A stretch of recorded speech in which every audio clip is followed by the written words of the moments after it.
Bonjour à tous, donc on se retrouve pour cette dernière séance de pré-rentrée concernant la chimie. La dernière fois, vous aviez commencé la partie biologie moléculaire donc du professeur Sturt.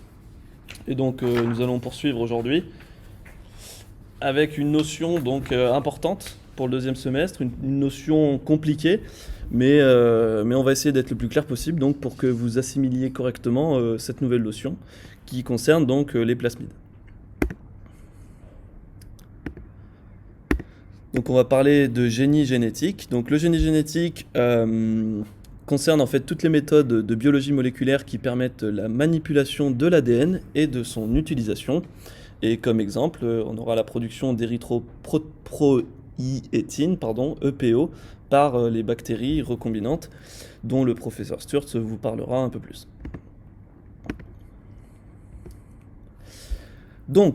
Comment ça fonctionne? La première étape, c'est le prélèvement d'une séquence d'intérêt. Donc, la génie génétique, comme on l'a dit, elle s'appuie sur l'utilisation de séquences d'ADN d'intérêt qui permet ensuite donc la production d'un ARN. Cette séquence, elle peut être d'origine eucaryote, sous le règne animal, ou prokaryote, qui concerne plutôt les bactéries. Afin de pouvoir manipuler cette séquence d'intérêt, il va falloir l'extraire de la séquence d'ADN complète. Et pour cela, on va utiliser un type d'enzyme particulier dont vous allez entendre parler très souvent lors de ce deuxième semestre, qui sont donc les enzymes de restriction. Donc qu'est-ce que c'est?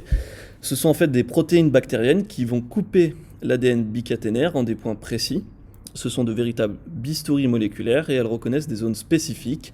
On les appelle des zones palindromiques donc de l'ADN.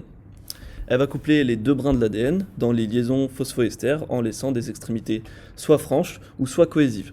Donc l'ADN bicaténaire, hein, vous en avez entendu parler par le professeur Sturt, c'est donc un ADN composé de deux brins.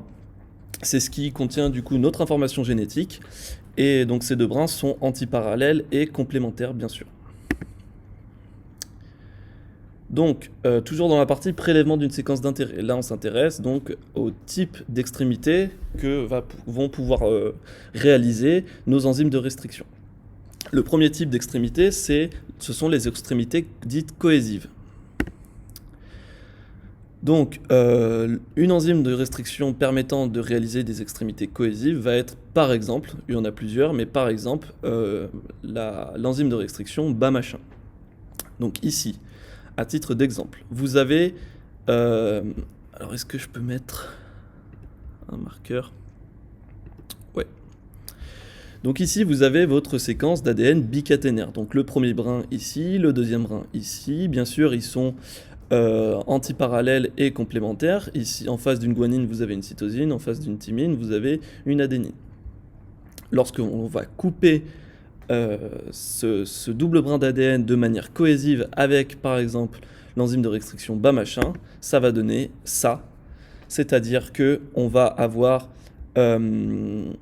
ici, si vous suivez la ligne rouge, on va avoir une coupure dite cohésive, donc une coupure laissant en fait 2, 4, voire 6 bases sans base complémentaire. C'est le cas ici, on a C, T, A, G qui se retrouvent sans base complémentaire, et de ce côté-là, on a du coup G, A, T et C qui se retrouvent sans base complémentaire. Ça, c'est une extrémité dite cohésive. Le deuxième type d'extrémité, ce sont les extrémités franches. Dans ce cas-là, on ne retrouvera pas de base sans base complémentaire. Ça sera une coupure qui sera faite de manière franche. Donc moi, en PACES, quand j'étais en PACES, comme moyen mémotechnique, on fait comme on peut, mais je pensais au camembert. Et donc, pour les extrémités franches, lorsque vous coupez un camembert, vous prenez votre couteau et vous coupez la tranche de manière franche, c'est-à-dire que vous coupez la tranche droite. Vous la coupez pas de manière cohésive ici, vous coupez pas votre camembert en faisant comme ça, en laissant des bouts de camembert un peu partout.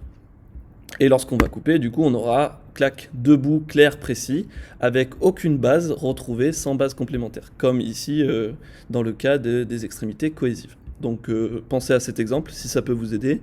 En tout cas, moi ça m'aidait pas mal. Et un exemple donc d'enzyme permettant ce type d'extrémité, c'est PVU2 par exemple.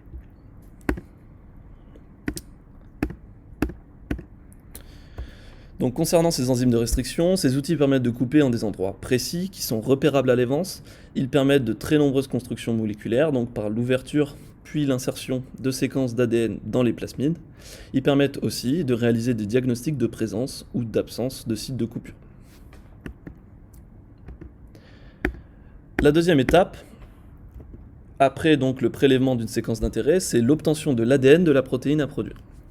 Donc pour obtenir les ARN messagers d'une cellule ou d'un type cellulaire, on va séparer tout d'abord les protéines des acides nucléiques. Voilà, que l'on garde, donc les acides nucléiques on va garder, puis ensuite on va dégrader de manière spécifique l'ADN par une DNase, et cette DNase, elle dégrade, comme je l'ai dit, spécifiquement l'ADN, du coup elle ne possède aucune activité destructrice, entre guillemets, pour l'ARN. Donc notre ARN restera tel qu'il est. Ensuite, donc, grâce à une reverse transcriptase, on va pouvoir transformer notre ARN en un ADN complémentaire, puis ensuite, grâce à une ADN polymérase, on va obtenir notre ADN double brin. Donc, cette enzyme, la reverse transcriptase, elle est intéressante. Pourquoi ? Parce qu'elle permet de faire le chemin inverse de d'habitude. C'est-à-dire que d'habitude, on a toujours eu, et monsieur le professeur Stutz vous l'a expliqué comme ça, c'est-à-dire qu'on a notre ADN présent dans nos cellules, cet ADN-là va être transcrit en ARN, l'ARN messager ensuite va pouvoir subir quelques maturations et devenir du coup mature et permettre ensuite la traduction en protéines. Ici, ce qui est intéressant, c'est qu'on part de l'ARN et grâce à la reverse transcriptase, on peut obtenir à partir d'un ARN un ADN. Donc c'est intéressant. Et ensuite, grâce à l'ADN polymérase, on va obtenir de l'ADN double brin. Donc comme je vous l'ai expliqué précédemment, ici on a notre ADN. Par une enzyme appelée transcriptase, on obtient un ARN. Par la reverse transcriptase, on peut obtenir un ADN complémentaire de cet ARN-là. Et ensuite, donc par une ADN polymérase, l'ADN polymérase permet la prolifération de notre ADN. Donc à noter quand même, l'important c'est le côté intéressant de cette enzyme, la reverse transcriptase, en diagnostic ou en thérapeutique. Ensuite, la troisième étape, ça va être l'insertion dans un vecteur d'expression. Donc, pour exprimer une protéine, on va prendre un plasmide bactérien. Qu'est-ce que c'est un plasmide ? Donc là, attention, les plasmides, c'est une notion délicate, en passe et en passesse pour vous. Et donc, ouvrez grand les oreilles et essayez d'être le plus attentif possible. Plus vite vous comprendrez cette notion, mieux vous serez prêt ensuite pour l'examen final. Donc le plasmide, c'est quoi ? C'est une séquence d'ADN circulaire, double brin, dans lequel on peut insérer de l'ADN qui permettra d'aboutir à la production d'intérêt. Ce plasmide, il contiendra quoi ? Donc il sera composé d'une origine de réplication, notée ORIC, un gène de résistance à un antibiotique, on verra son utilisation plus tard, AMPR, et les zones nécessaires à l'expression de la protéine dans les bactéries, on notera cette zone promoteur, et enfin donc un site d'enzyme de restriction unique dans le plasmide en aval du promoteur.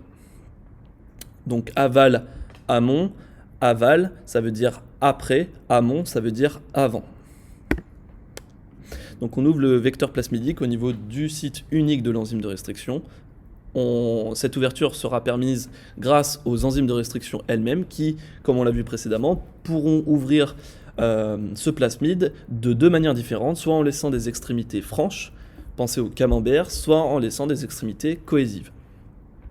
Donc on ajoute ensuite le fragment à insérer dans le milieu réactionnel, on laisse agir une ligase qui va ensuite pouvoir lier le fragment à notre plasmide qu'on vient d'ouvrir. Donc les différentes étapes, on a de l'insertion donc, dans un vecteur d'expression. Ici, c'est ça, notre plasmide, avec le site promoteur, avec l'origine de réplication ORIC et notre gène de résistance aux antibiotiques, donc AMP+. Ici, on a le site de restriction,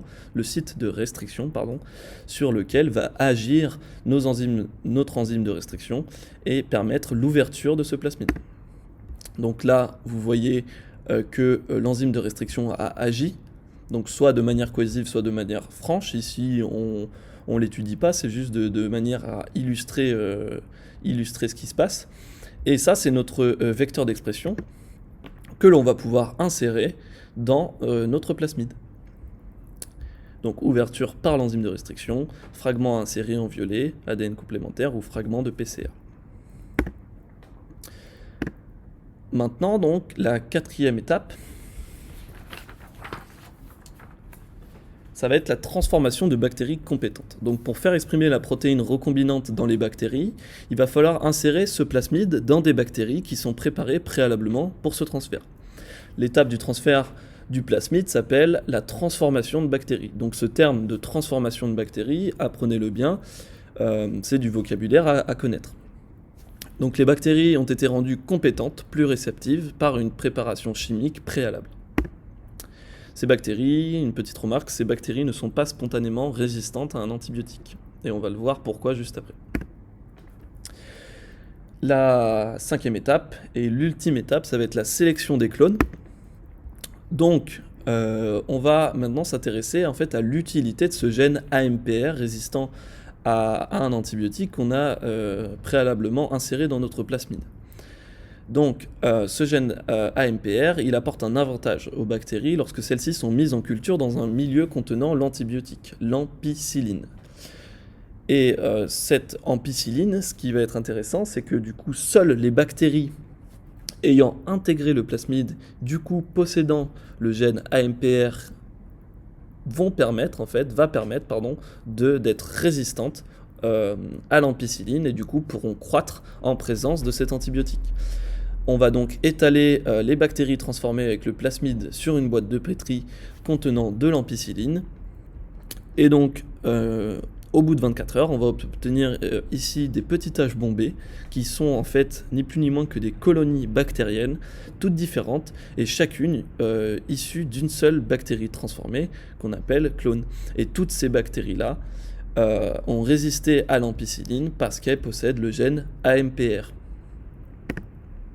Donc on va ensuite prélever séparément à l'aide de pointes stériles et faire croître chaque colonie en milieu liquide. On va sélectionner le clone bactérien qui a la structure désirée, fragment inséré dans le sens du prometteur par exemple. Donc maintenant, petite application avec l'exercice 3, petit par la taille mais grand par l'estomac. Donc on va vous laisser une dizaine de minutes pour réaliser cet exercice, de telle sorte que vous puissiez poser des questions donc, dans le chat YouTube pour qu'on essaye d'y répondre. Voilà, bon courage.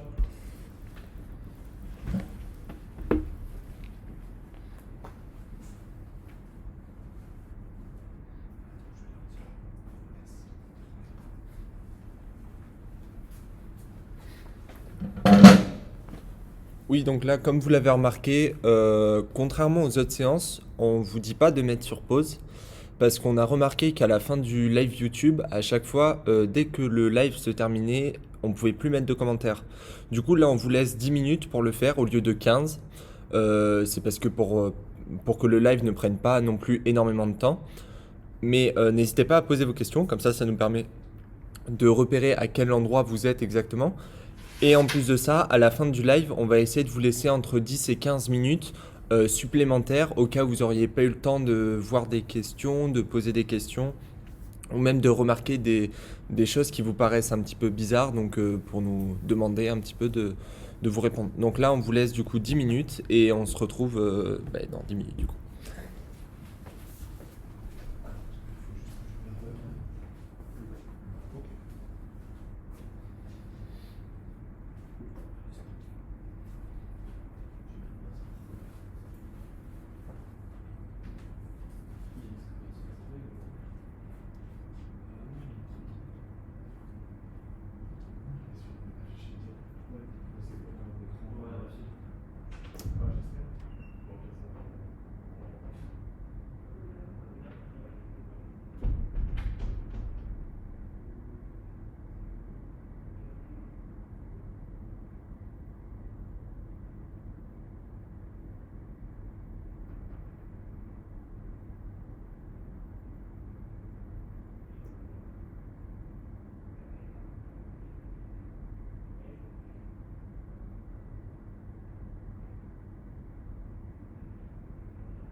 Du coup, on se retrouve pour l'exercice 3. Donc, petit par la taille mais grand par l'estomac. Alors, on va attaquer un plasmide. Un plasmide, c'est un petit peu la partie complexe de cette année, enfin une des parties complexes de cette année. C'est des QCM qui sont assez difficiles, assez longs. Donc, je vous conseille de... Je vais essayer d'y aller doucement pour le premier. Et comme ça, on va voir tout ça ensemble. Et voilà, si vous avez des questions, n'hésitez pas. Les plasmides, la petite particularité, ça va être leur énoncé en QCM, qui sont des énoncés assez gros, hein, assez importants, avec beaucoup d'informations. Il faudra penser, au partiel, de prendre des petits stabilos, des surligneurs de différentes couleurs, ou même des crayons de couleur suffiront, des fois, hein, si juste vous voulez souligner au lieu de surligner. Euh, pour prendre les infos importantes. Parce que c'est vrai que ce sont de très gros énoncés et il n'y en a qu'une petite partie dans l'énoncé qui va vraiment nous aider à résoudre le QCM. Donc, hop, on commence. Donc, on nous donnait donc, dans l'énoncé de cet exercice ceci et ceci. Alors, qu'est-ce que ceci? Ce tableau. Premièrement, vous voyez des enzymes. Ces enzymes sont dits les enzymes de restriction. Ce sont des enzymes qui vont reconnaître des sites particuliers et qui vont alors les couper. Je m'explique. Imaginons que nous avons une enzyme EcoR1. Voilà, c'est ici. Donc EcoR1, vous allez avoir votre enzyme qui va faire le tour de votre plasmide. Et en fait, à chaque fois qu'il va tomber sur un site EcoR1 comme il y aurait ici, alors il va le couper. Vous avez vu précédemment avec Tom que soit il va y avoir une coupure cohésive, soit celle-ci sera franche. Comment on fait la différence? Ici, on voit que EcoR1 va laisser une base à gauche et 5 bases à droite. De ce fait, c'est cohésif.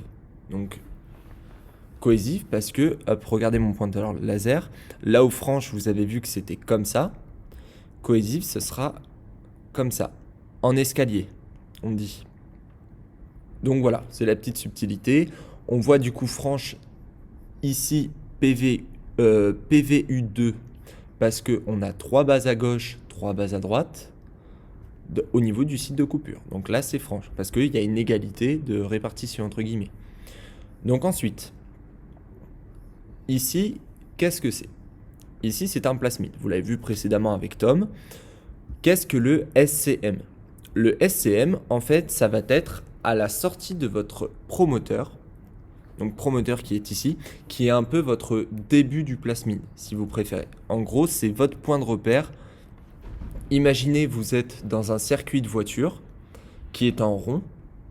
Si vous voulez l'arrivée et le départ, enfin le départ et l'arrivée, c'est votre promoteur. Vous commencez en 5', et là, vous faites votre tour de circuit et vous arrivez en 3'. Donc, vous avez votre promoteur qui est votre départ, aussi votre arrivée, juste après votre promoteur. Mais quand on dit juste après, c'est-à-dire que c'est pas parce qu'on le met ici qu'il y a plusieurs bases entre ce promoteur et ce SCM. SCM, site de clonage multiple, si je ne me trompe pas.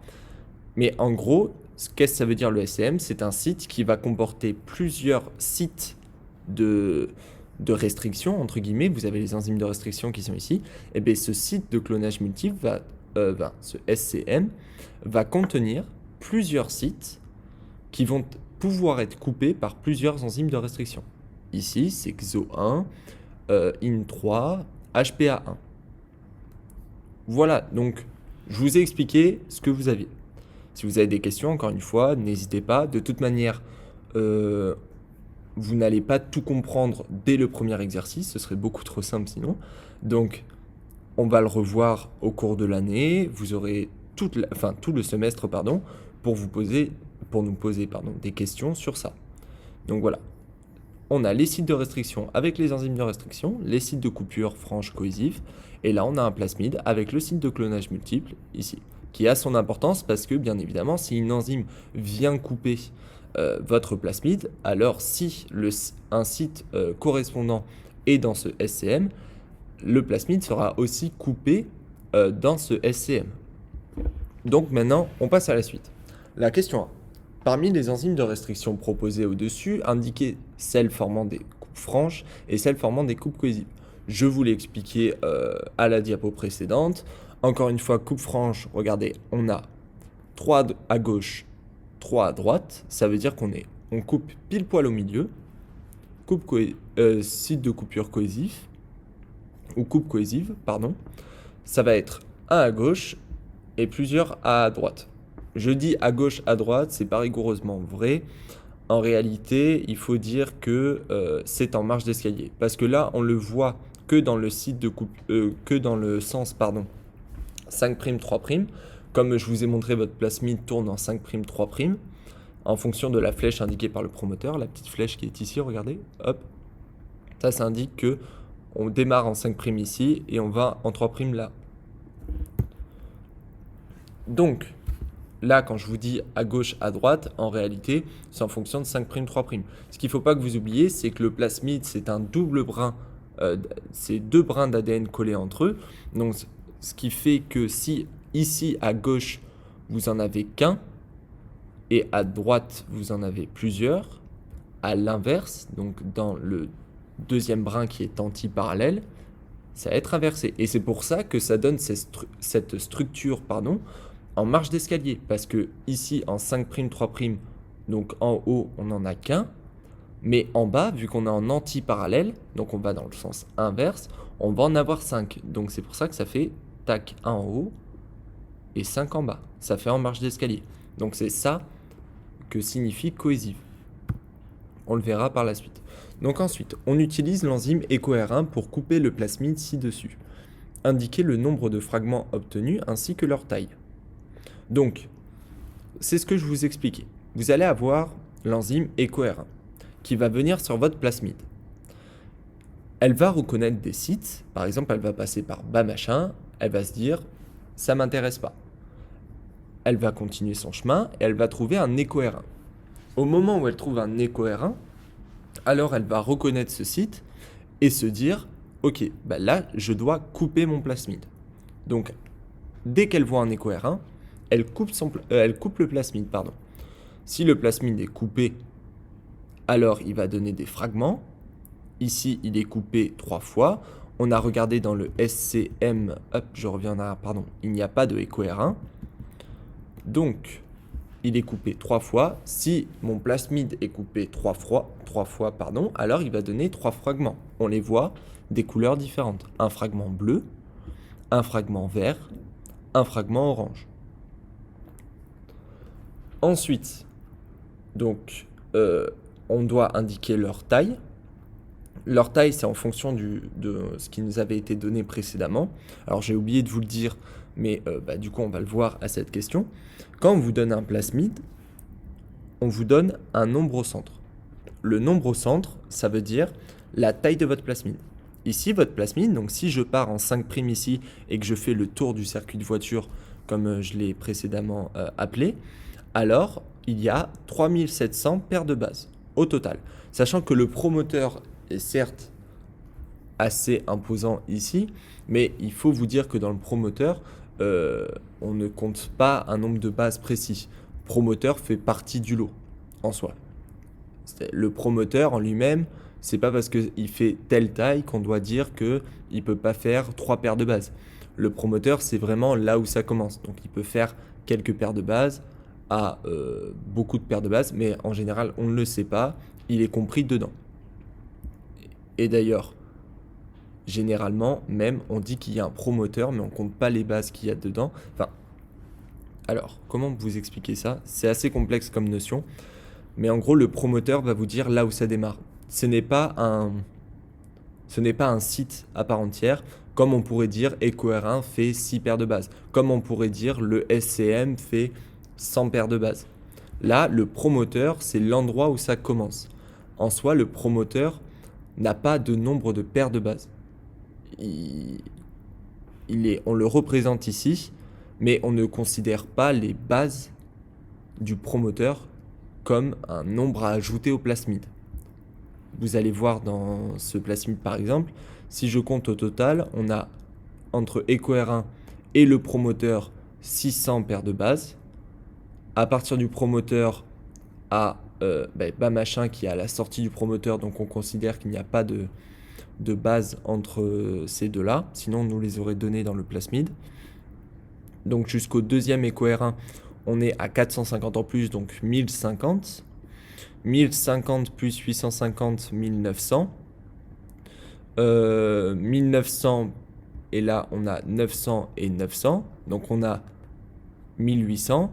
1900 plus 1800, on tombe bien à 3600. Donc comme je vous ai dit précédemment, le promoteur est fictif. Voilà, c'est le nom que je cherchais. Il est virtuel. On le représente ici dans le plasmide, mais en réalité, il ne fait aucune paire de bases. C'est juste votre imagination qui doit vous dire « Ok, ça veut dire que mon plasmide commence ici ». Donc j'espère déjà que vous avez compris cette notion un petit peu complexe. Voilà, c'est pas parce qu'on le représente qu'il contient des paires de bases. Il est fictif. On le met là pour vous dire ça commence de tel à tel lieu. Donc, on a répondu à la question. Du coup, en comptant le nombre de paires de bases, on va passer à la suivante. On utilise l'enzyme bas machin. Donc, pour couper le plasmide ci-dessus, indiquer le nombre de fragments obtenus ainsi que leur taille. On reprend le même principe. On regarde combien il y a de sites bas machin. Il n'y en a pas dans le SCM. Toujours vérifier dans le SCM. Votre SCM, il sera donné dans l'énoncé. Donc, il ne sera pas donné dans votre plasmide. On dit SCM, on dit qu'il y a un SCM, puisque, en fait, ça va être dans une toute petite partie de votre plasmide, une énorme quantité de bases et de sites différents. Enfin, une énorme quantité. Vous comprenez ce que je veux dire. De ce fait, on ne va pas s'embêter dans le plasmide à mettre des tout petits traits collés pour rentrer, parce que là, dans l'exemple qu'on vous donne, il y en a 3, mais des fois, ça peut monter jusqu'à 10, 20. On va pas mettre 20 traits collés les uns aux autres pour vous dire qu'il y a 20 sites. C'est pour ça qu'on met le SCM, c'est son but. Donc on vérifie ce qu'il y a dans le SCM, il n'y a pas de bas machin. On continue sur mon plasmide, on voit un bas machin ici. On continue, on voit un deuxième bas machin. Donc, il y en a 2, ce qui veut dire 2 fragments. 2 fragments de la couleur orange et la couleur verte. On calcule ensuite, entre bas machin et EcoR1, on a 450 paires de bases. Entre EcoR1 et le deuxième EcoR1, on a 850 paires de bases. Plus les 900 qu'il y a ici, on tombe sur du 2200 au total. A l'inverse, dans la partie verte, on a un 900 ici, plus un 600 ici. On est à 1500 paires de bases. Maintenant que Pinto maîtrise parfaitement les bases des plasmides, vous lui proposez de fabriquer un nouveau plasmide pour l'entraîner. Pour cela, vous lui donnez les infos suivantes. Donc je vais toutes les afficher. Et maintenant, on va voir dans ce genre de situation comment raisonner. Je vous ai dit précédemment que le plasmide va avoir un site réellement important qui va nous permettre de nous repérer dans le plasmide, puisqu'un plasmide circulaire, ça reste un cercle, c'est infini, on ne peut pas vraiment se repérer. Ce qui va nous permettre de nous repérer, c'est le promoteur. C'est virtuel, certes, mais il est à un endroit précis qui nous dit c'est le début et la fin. Donc, quand je vais chercher à placer des sites, je vais d'abord chercher leur distance au promoteur. Ici, on me donnait des XO1, mais on ne me donnait pas de distance au promoteur. Donc, l'information, on va l'utiliser, mais pas immédiatement. IN3, c'est pareil. HPA1, c'est pareil. Et ensuite, là, on nous donnait ce qui nous intéressait. On a XO1. Un des sites de coupure XO1, donc parmi les deux fragments, donc les deux sites de coupure qu'il y a ici, un des sites de coupure situé tout de suite en aval de la région promotrice et séparé d'un site de coupure IN3 par 300 paires de bases dans le sens 5', 3'. Qu'est-ce que ça veut dire? On va décortiquer cette phrase. Un site de coupure XO1. La présence d'un XO1. Situé tout de suite en aval de la région promotrice. qu'est-ce que signifie en aval? En aval, c'est en aval de la montagne. C'est juste avant. En moyen mémotechnique, il y en a différents, vous retenez ceux que vous voulez. Moi, j'aimais bien me dire que amont, c'était avant la montagne, parce que amont, dans mont, il y a monté, enfin dans monté, il y a mont. Donc vous montez la montagne avant, et val, après, ça descend. Le deuxième moyen mémotechnique, c'est lors d'un repas, vous mettez dans votre bouche, et après, vous avalez votre repas. Donc c'est à la fin que vous avalez votre repas. Ces différents moyens mémotechniques, vous retenez celui qui vous va, ou sinon vous le savez déjà et la question se pose même pas. Donc, tout de suite en aval de la région promotrice.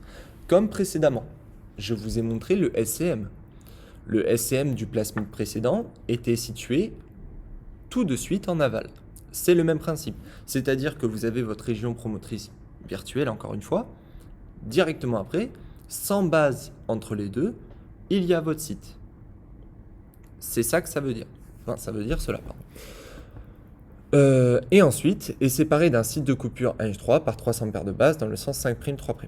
Donc, le début de la phrase est assez simple à comprendre. Ce qui peut poser problème, c'est le sens 5', 3', que je vous ai dit précédemment. Un plasmide va dans le sens 5', 3'. Donc, votre flèche, quand vous voyez au-dessus de votre promoteur une flèche, ça veut dire que le sens de la flèche est le 5', 3'. On continue avec le 5. Ce même site de coupure H3 est séparé d'un site de coupure HPA1 pour 100 paires de bases dans le sens 5', 3'. Donc ça, je vous ai expliqué comment le déchiffrer. Je vois pas ce qui poserait problème. Et ici, donc dans le 6, en amont de la région promotrice, je vous ai dit, amont c'est avant parce que vous montez la montagne, et aval c'est après parce que vous avalez à la fin du repas. Et séparé d'un site de coupure HPA1 par 500 paires de bases dans le sens 3', 5'. Donc, petite notion, et c'est là où ça peut être piège, quand vous voyez du 3', 5', c'est-à-dire que vous allez dans le sens inverse de votre flèche, en haut du promoteur. Donc, dessinez le plasmide décrit. Donc ça, on l'a vu avec les indications précédentes, où j'ai essayé de déchiffrer au maximum pour que vous compreniez. Voilà une autre manière de le comprendre. Donc s'il y a deux fragments, c'est-à-dire qu'il y a deux sites de coupure. On l'a vu précédemment. Par exemple, sur le plasmide précédent, on voyait bas machin, on en voyait deux. Et donc du coup, on voyait deux fragments. Le plasmide possède un seul site de coupure IN3, car cette enzyme ne forme qu'un seul fragment. Donc un seul fragment, ça veut dire quoi? Ça veut dire que vous avez votre plasmide, il va être attaqué par l'enzyme, il n'y a qu'un site, votre plasmide va couper au niveau du site, et vous allez vous retrouver avec le plasmide qui est coupé ici, qui va s'allonger, qui va former une droite. Et donc c'est ça qu'on appelle un fragment. Attention, c'est pas parce qu'il y a un site de coupure que vous obtenez un plasmide, que rien ne change. Vous obtenez un fragment. S'il n'y a pas de site de coupure, le plasmide reste tel quel. S'il y a un site de coupure, le plasmide va s'ouvrir et donc va s'allonger et va former, entre guillemets, une droite. Et donc là, c'est ce qu'on appelle le fragment. Le plasmide possède 3 sites de coupure HPA1, car cette enzyme forme 3 fragments, donc ça c'est ce qu'on a vu précédemment. Un site de coupure XO1 se trouve tout de suite après la région du promoteur, donc à droite d'après l'énoncé, et est suivi du site de coupure IN3, 300 paires de bases plus loin. Donc ça c'est ce que je vous ai déchiffré. Je voulais aussi déchiffrer la 5 et la 6. Maintenant, en application pure, qu'est-ce que ça donne? Ça donne ce plasmide. On voyait que XO1 était situé tout de suite en aval de votre promoteur, donc il est ici. La question ne se pose pas. Maintenant, est-ce qu'on avait des indications? Hop, je reviens précédente. Maintenant, on avait des indications. On savait que entre le premier XO1 et le deuxième XO1, on avait soit 300 paires de bases d'écart, soit 2200 paires de bases d'écart. Donc il faut qu'on trouve où situer notre deuxième XO1. Et donc là, on allait sur le 6. Hop, donc je reviens par la suite. Site de coupure XO1 avant la région du promoteur. Tout de suite, pardon. Qui se trouve avant la région du promoteur. Hop. site XO1 situé en amont de la région promotrice et séparé d'un site de coupure HPA1, donc par 500 paires de bases dans le sens 3', 5'.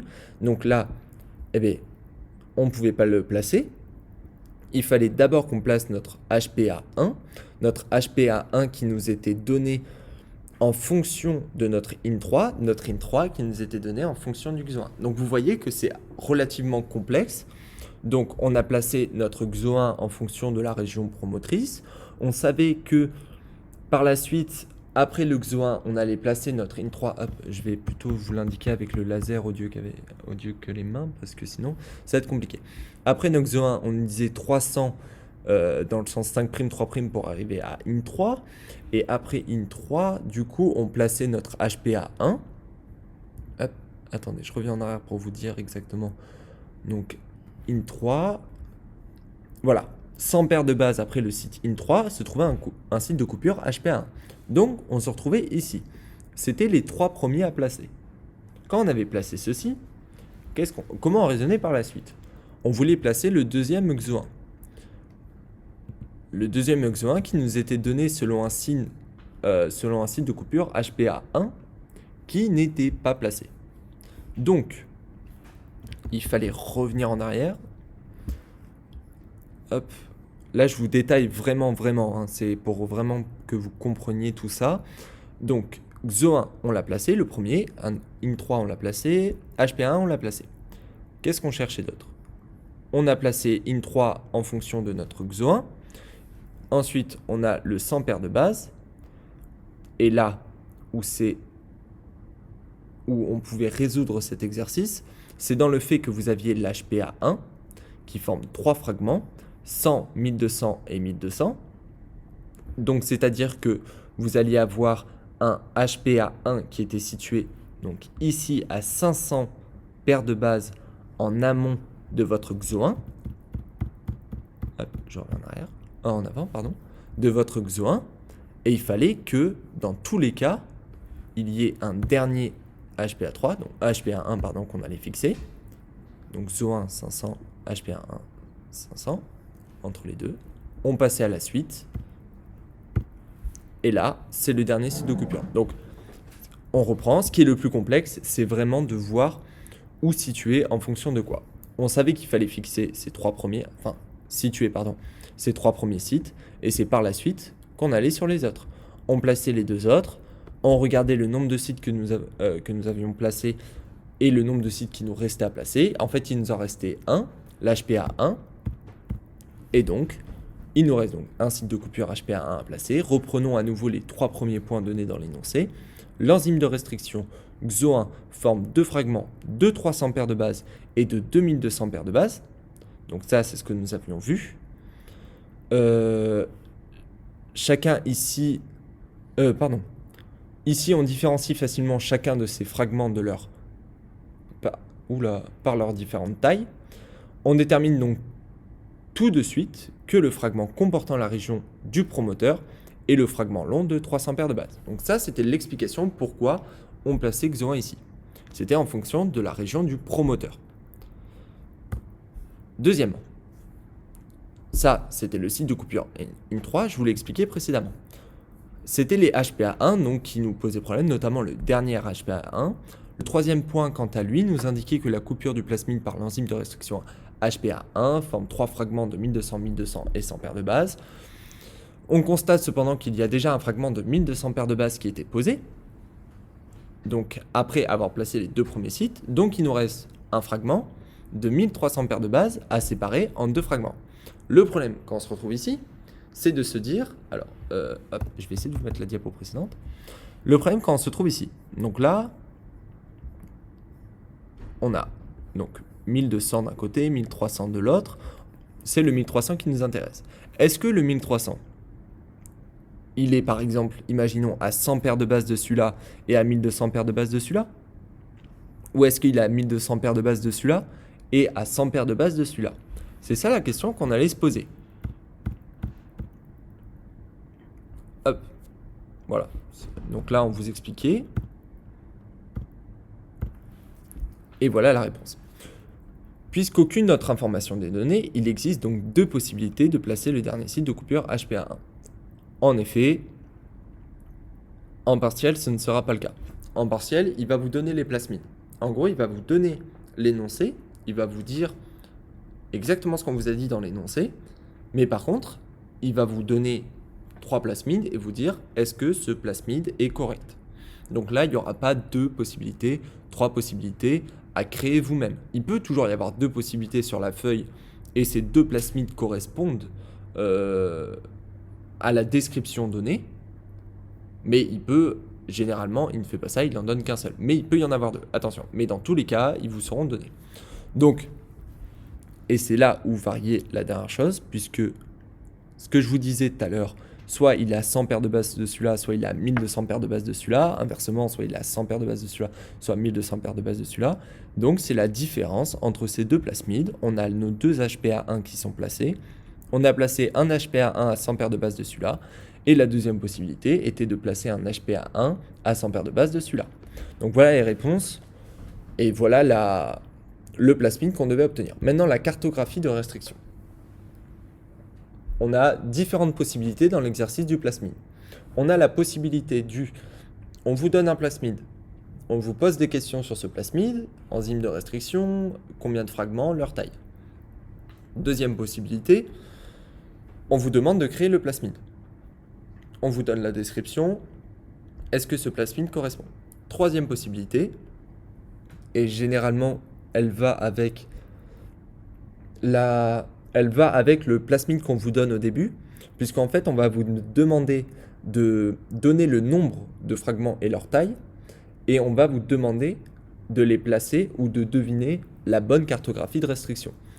Donc pour savoir si le gène a bien été inséré et si oui, s'il l'a été dans l'orientation attendue, on peut faire plusieurs digestions par des enzymes de restriction.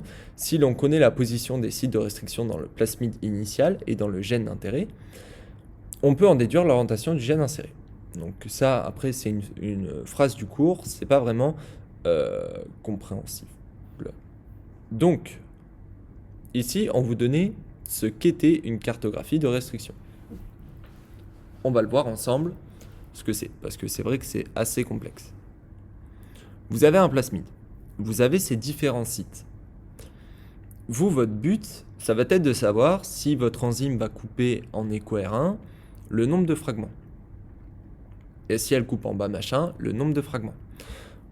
Votre cartographie de restriction signifie en fait, si on regarde, le nombre de fragments. Je m'explique. On a 1500, 3500, donc 5000, 5800. Le 1 et le 6, c'est le début et la fin, c'est les marqueurs. Donc ça, on s'y intéresse pas.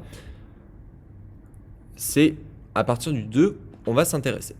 À partir du 2, donc là, on nous dit P numéro 1 avec EcoR1. C'est-à-dire que si j'attaque avec EcoR1, avec mon enzyme EcoR1, mon plasmide va être divisé en 1, 2, 3 fragments. Un fragment de entre 1000 et 2000 paires de bases, un deuxième fragment visiblement à 2000 paires de bases, et un troisième fragment qui se rapprocherait des 5000, mais qui n'y est pas vraiment. Du coup, on pourrait deviner un 3000, 4000 paires de bases. Voilà comment ça se lit. On fait la troisième ensemble. Donc la troisième, P numéro 2 avec EcoR1. Donc plasmide numéro 2 avec EcoR1. Donc là, on est sur un autre plasmide. Et là, on voit la différence avec le premier, puisqu'il donne toujours 3 fragments. Donc on est sur un plasmide qui visiblement possède les mêmes sites, mais qui ne sont pas situés au même endroit. Ici, on est à 1000. On n'est même pas à 1000, on est un petit peu plus que 1000. Et le deuxième, on est moins de 2000. Donc on se retrouve avec 2 sites qui sont entre 1000 et 2000. Et un troisième site qui sera sensiblement aux 4000 paires de bases. Voilà comment on lit une cartographie de restriction. J'espère que vous avez compris. Je ne vous fais pas les 2 dernières, mais si vous avez des questions, n'hésitez pas sur ça. Le plasmide numéro 2 possède 3 fragments EcoR1, comme attendu, et de taille 1200, 1500, 4700. Il est donc dans l'orientation sens. Et l'inverse sera l'orientation anti-sens. anti-sens et sens, c'est-à-dire qu'on va vous donner une cartographie de restriction qui va vous permettre de situer les différents sites de restriction où vont attaquer les différents sites pardon, où vont attaquer les enzymes de restriction, et en fonction du sens dans lequel se trouvent les sites posés, donc là par rapport au plasmide qu'on a vu précédemment, c'était EcoR1. Donc en fonction du plasmide, vous allez avoir différentes possibilités. Si vous avez différentes possibilités, vous allez pouvoir deviner s'il est dans le sens ou l'antisens en fonction de quel sens, excusez-moi de me répéter, mais donc dans quel sens vous le souhaitez. On le reverra dans des exercices.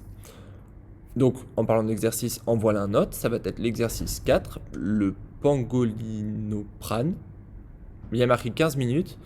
On va vous laisser 10 minutes parce que vous avez toujours la possibilité de mettre sur pause. Et de toute façon, on vous laissera encore 15 minutes à la toute fin de la séance. Donc, on vous laisse pendant 10 minutes comme ça.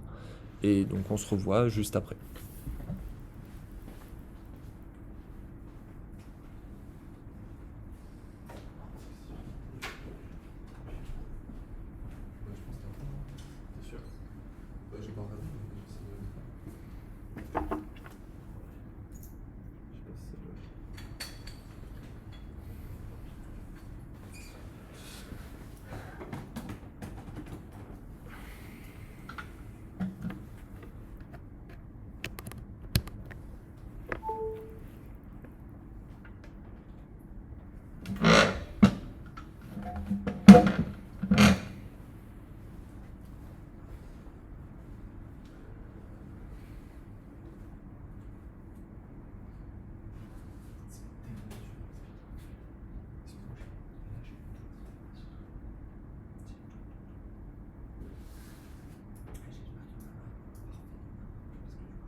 Donc, on est reparti pour l'exercice 4. Donc, si vous avez peut-être pas trop compris les plasmides à l'exercice précédent, vous inquiétez pas, on va en revoir pendant cet exercice, donc pas d'inquiétude. On pourra essayer de réexpliquer certaines notions qui étaient assez complexes au premier abord. Donc, ici, vous aviez l'énoncé. Bon, bah, vous le lisez si vous avez envie de rigoler. Sinon, on va passer directement au reste. La partie de l'énoncé, notamment, qui nous intéressait le plus, était ici. Donc, le plasmide dont on dispose a une longueur de 1800 paires de bases et possède 4 sites d'enzymes de restriction. Hop, je vous affiche les 4. Bon, on verra ça par la suite. Donc les 4, c'était quoi? C'était EcoR1 qui se situe à 300 paires de bases en aval du promoteur, en aval donc après. Bamachin se situe à 500 paires de bases en amont du promoteur, en amont avant. IN3 se situe à 100 paires de bases en amont du promoteur, donc avant. Et HPA1, 200 paires de bases en aval de EcoR1. Donc on n'avait qu'un seul site EcoR1, qui se situait à 300 paires de bases en aval du promoteur. Donc on va se retrouver avec un HPA1 qui se situe à 200 paires de bases plus loin, donc 500 paires de bases en aval du promoteur. J'espère que vous m'avez suivi sur ça. Mais en gros, on additionne les deux. On additionne cette petite validation ici et cette petite validation ici. J'appelle ça des validations, vous appelez ça comme vous voulez. Ce plasmide dispose également d'un site de clonage multiple. Donc ça, c'est exactement ce que je vous ai dit.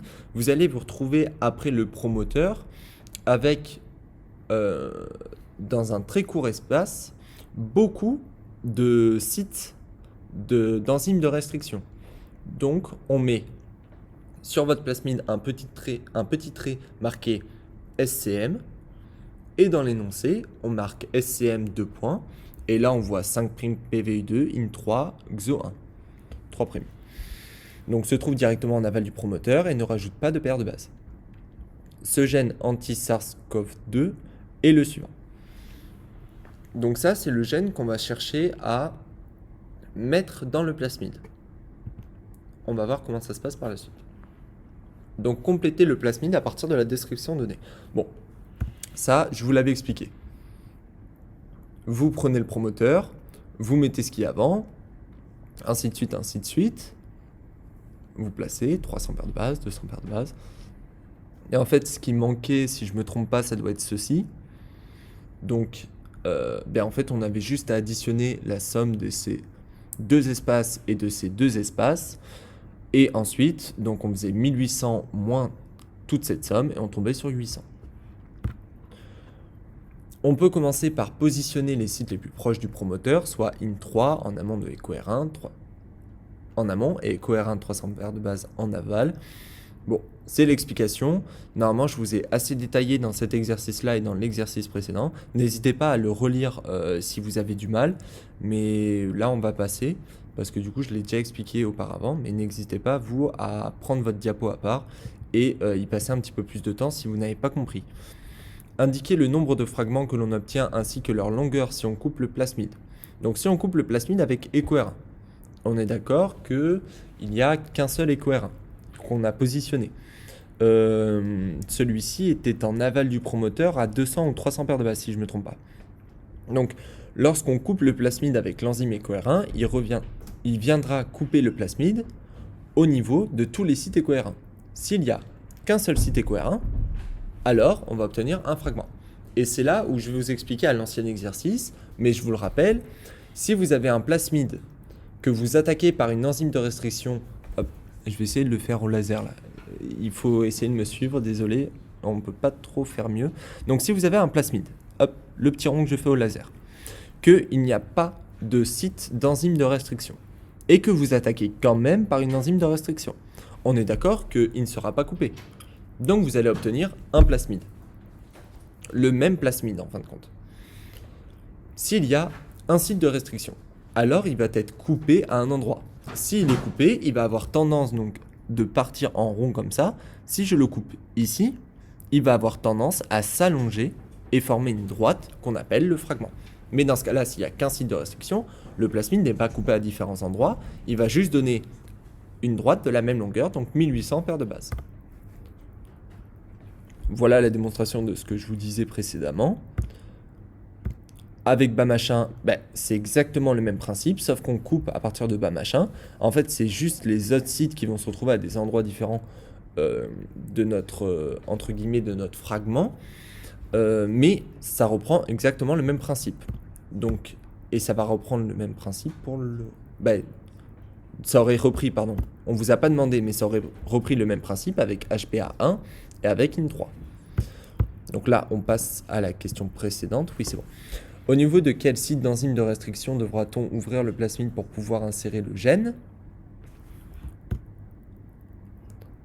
On voit que notre gène, alors je vous mets les explications, mais Si vous avez les diapos à côté, allez sur les diapos.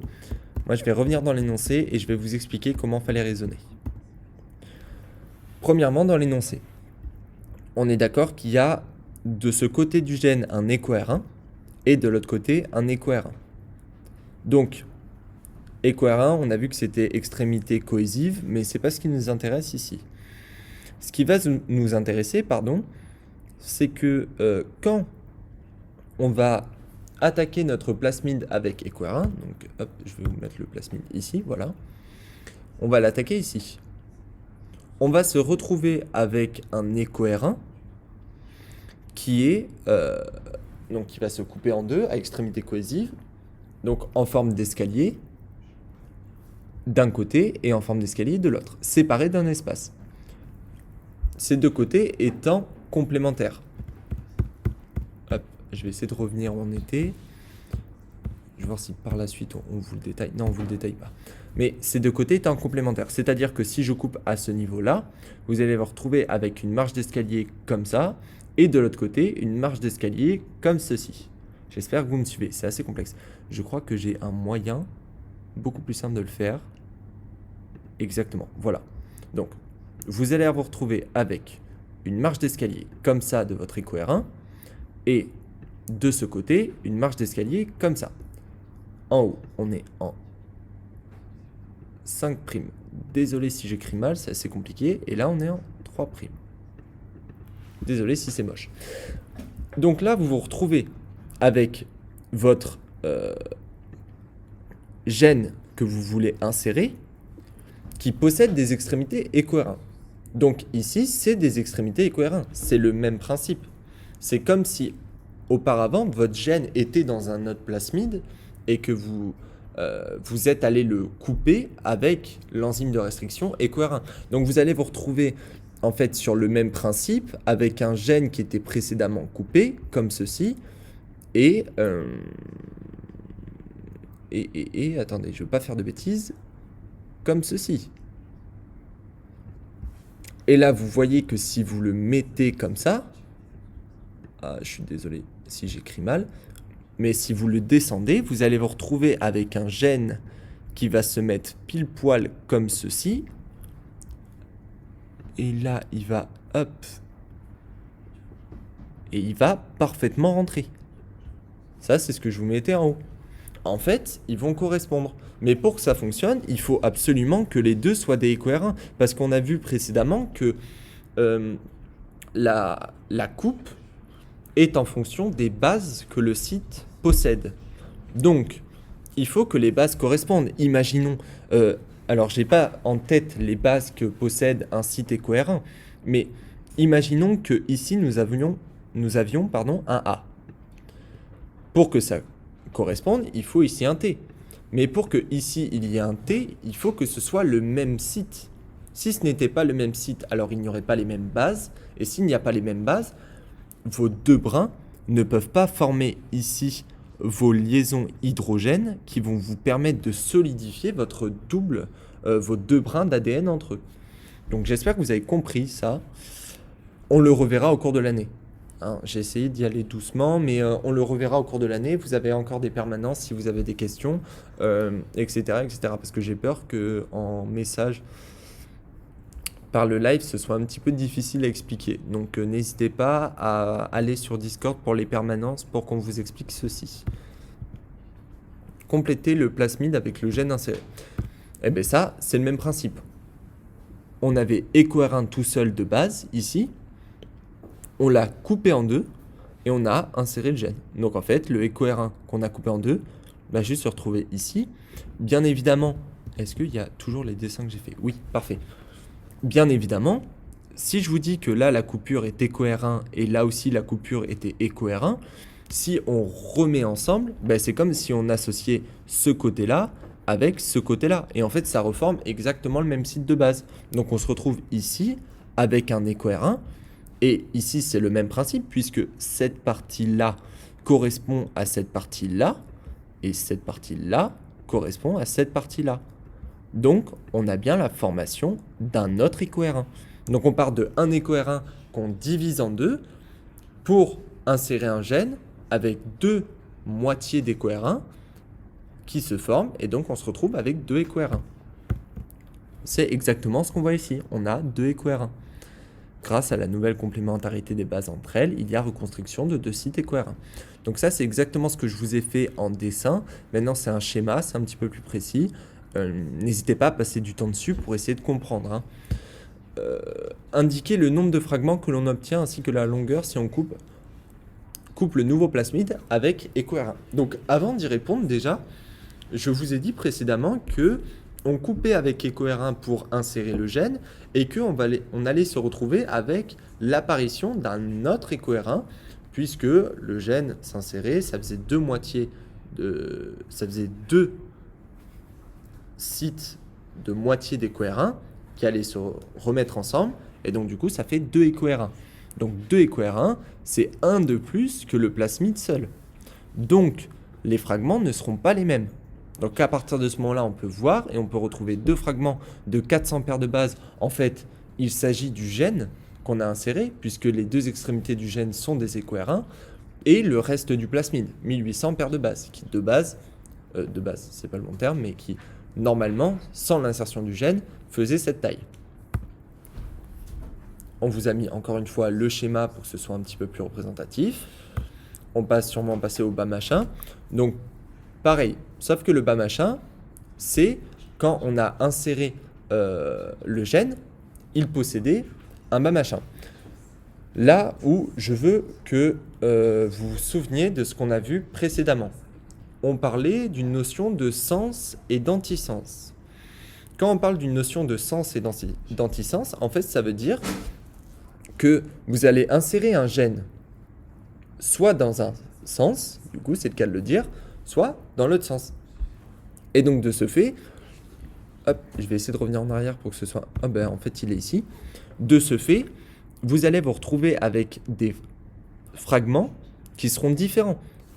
Là, vous l'avez inséré dans ce sens, avec 350 et 50 paires de bases. Mais vous auriez pu l'insérer dans l'autre sens, avec 50 paires de bases et 350 ici. Et dans ce cas-là, quand vous allez couper le plasmide, vous allez trouver des fragments qui seront complètement différents en taille. Donc voici 2 fragments, un fragment de 1150 paires de bases, un fragment de 1050 paires de bases. Parce que vous allez couper votre bas machin ici. Là, dans tous les cas, il y avait 1150 et 150, puisque soit on l'insérait, vous aviez le bas machin à 50 paires de bases de celui-là, et dans ce cas-là, c'était ce fragment-là qui aurait fait 1050 paires de bases, soit on l'a fait comme on l'a fait ici, et c'est ce fragment-là, en fait, qui est à 1150 paires de bases. Mais ça dépend donc de votre sens, du gène que vous allez insérer, et en fonction de ce sens, vous allez vous retrouver avec des fragments de tailles différentes. Notamment si on va se retrouver avec plus de 2 sites de coupure d'enzymes de restriction. La somme du nombre de paires de bases des fragments est égale au nombre total de paires de bases. Voilà, donc ça c'était pour dire que, en gros, on avait un plasmide qui était bien uniforme, on ne perdait pas de morceaux de plasmide. Et on vous laisse ensuite donc 10 minutes pour raisonner autour de l'exercice 5, et on revient vers vous ces 10 minutes, quand ces 10 minutes seront écoulées. Hop, pardon.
Il est là.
C'est les 100. Du coup, on va passer à la correction de l'exercice 5. Bon, je ne vous lis pas l'énoncé. Donc, on nous dit que nous avons ce plasmide-là. Donc, comme vous pouvez le voir, il possède un site de clonage multiple. Et on a ici différents sites d'enzymes de restriction. Et on a les nombres de paires de bases entre chacun.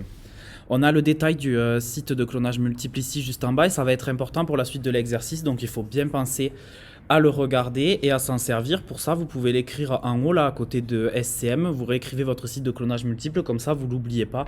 Et vous allez voir pourquoi dans la suite de l'exercice. Donc, question 1, il nous fallait donner la taille du plasmide en paires de bases.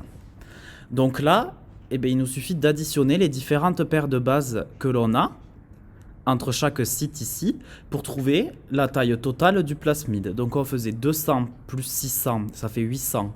Plus 1200, ça nous fait 2000.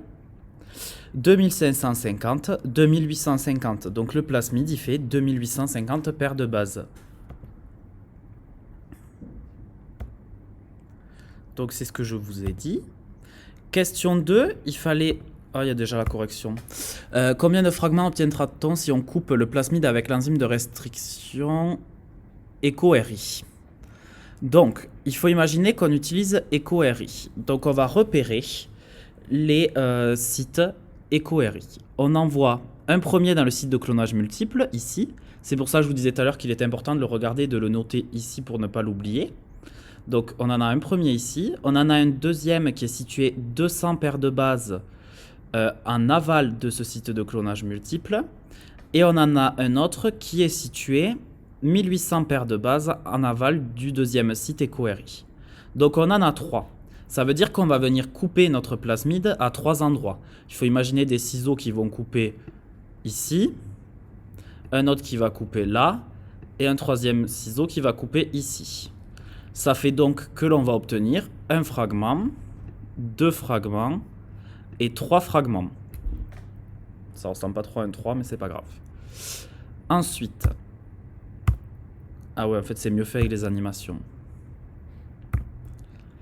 Si on coupe avec Hind 3, vous foutez pas de ma gueule, je sais pas comment ça se prononce, donc moi je dis Hind 3 parce que je trouve ça fait stylé. On reprend le même raisonnement. On voit qu'on a un premier site dans le site de clonage multiple. On cherche sur notre plasmide, on en trouve uniquement un deuxième qui est situé 800 paires de bases en aval du site de clonage multiple. Du coup, on regarde où est-ce que ça va couper. Ça va couper au niveau du site de clonage multiple. Et ça va couper au niveau de notre site Hind 3, ici. Ce qui fait qu'on va obtenir en fait 2 fragments. Un fragment de ce côté, un second fragment de ce côté.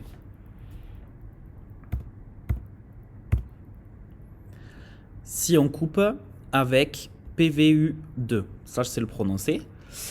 Donc, même raisonnement, on cherche les sites PVU2, le ou les sites. On regarde bien dans le site de clonage multiple, on n'en a pas. On suit notre plasmide. Le premier site PVU2, il est situé ici. Donc, c'est 300 paires de bases en amont du promoteur. Donc, on va imaginer que l'on va couper avec l'enzyme PVU2. Donc, au niveau du site PVU2, on va couper ici. Notre plasmide, il va donc s'ouvrir, se placer linéairement. Ça va faire une ligne. Je mime bien la ligne là. Et du coup, on va avoir un seul fragment, puisqu'il est coupé qu'à un seul endroit. Tout le reste, il y aura une continuité. On vous dit de faire attention à bien prendre en compte les sites de coupure des enzymes de restriction qui sont contenus dans le site de clonage multiple. C'est ce que je vous ai dit pour les 2 cas précédents, parce que vous avez vu que si jamais on n'avait pas pris en compte cela, on aurait à chaque fois trouvé un fragment de moins, puisqu'on aurait trouvé un site de coupure de moins. Donnez la taille du ou des fragments obtenus après coupure du plasmide avec PVU2.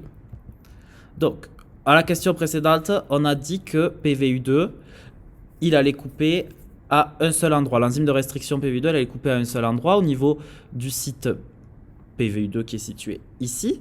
Donc, on a dit qu'on obtiendrait un seul fragment. Et donc, quelle taille il va faire? Eh bien, il va faire la taille de notre plasmide, puisqu'on coupe à un seul endroit.